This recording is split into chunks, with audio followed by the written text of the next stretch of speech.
Hey all, I just wanted to clarify a couple things on our most recent scales video. I was talking about combining your minor and major scale and gave examples of how I practice doing that. And yes, my minor scale is 3 notes per string, except the D string, it's only 2. And then I come back and go down. The reason I do that is because on the E and the A strings, I'm coming right up into overlapping the C major scale.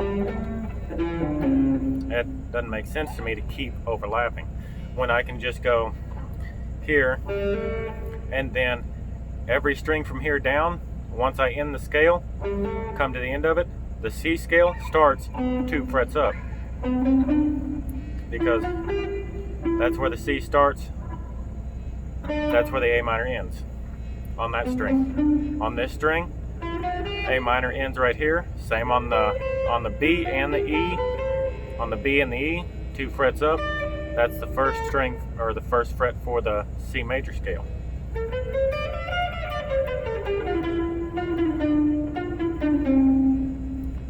That just makes more sense to me to do it that way, because I'm used to combining the scales, so that gives me a little bit more freedom to move back and forth.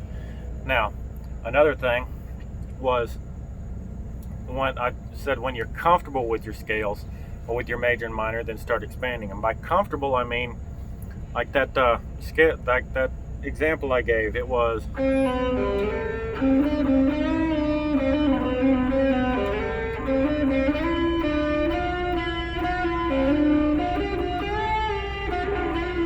going from the A minor to the C major. What I mean by comfortable is being able to come up with anything like that on any strings, and then I want to play it in D major or D minor now, and being able to just doggone it,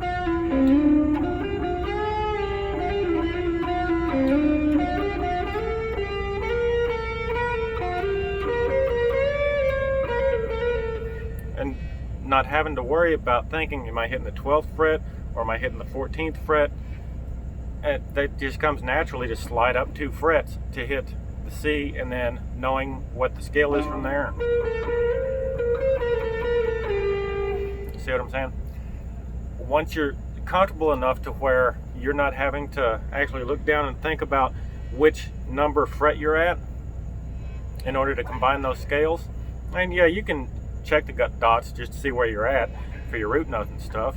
I mean, when I'm on D minor, there's not a fret marker there, but when I'm coming down here, yeah, I might glance at that dot just to make sure that I'm at the right fret.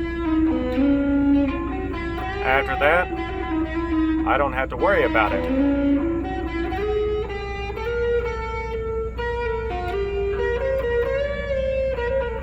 See what I'm saying?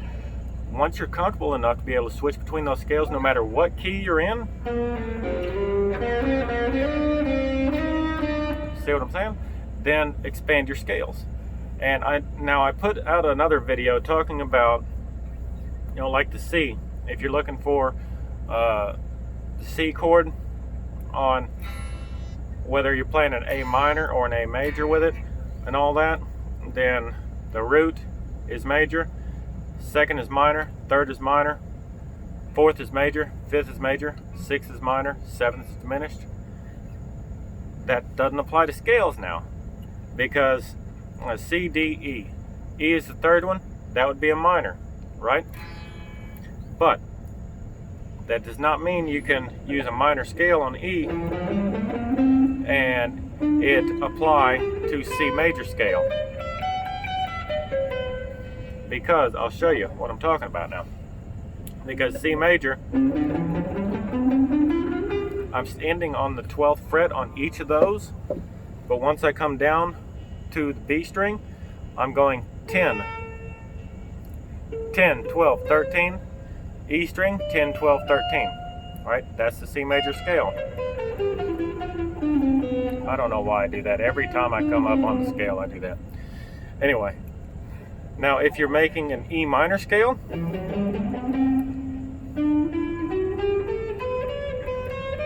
you're on the 12th and 13th here, 12th and 14th here. See? E minor has B, C, D. So far so good. Then you've got E, F sharp, G. F sharp is not in A minor or C major. That's not part of it. So the formula of 2, 3, and 6 being minor and 1, 4, and 5 being major and 6 being diminished, that only applies to the chords, not to your scales. Don't try and build your scales like that. When you expand your scales,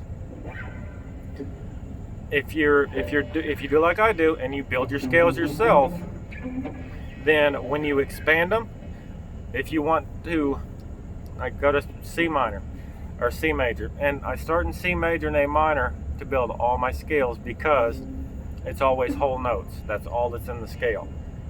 So if I get a little bit off track, I have an idea of where I need to go from there. But the formula is root note, whole, whole, half, whole, whole, whole, half. Okay?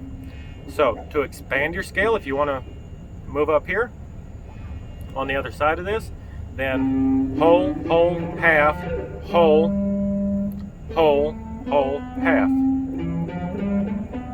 Then whole, whole, half, whole, whole, whole, half. Right? Whole, whole, half, whole, whole. See what I'm saying? And then this scale that you just built here, use it down here, because the 12th fret is your open strings. So you can use the exact same one that you just built here and use it down here. And then you've got your A right here where you can use your minor scale.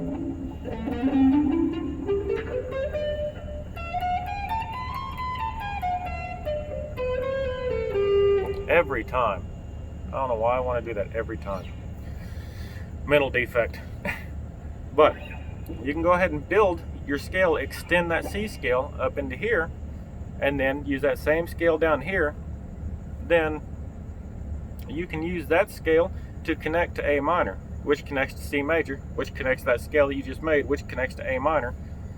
See what I'm saying? Which connects to the C major again. See what I'm saying? Don't worry about that until you've got your minor and your major scale down pat, though. And there are other scales out there. There's Dorian and all kinds of other scales out there that eventually you want to get to, but take care of this first. This is the meat and potatoes guitar.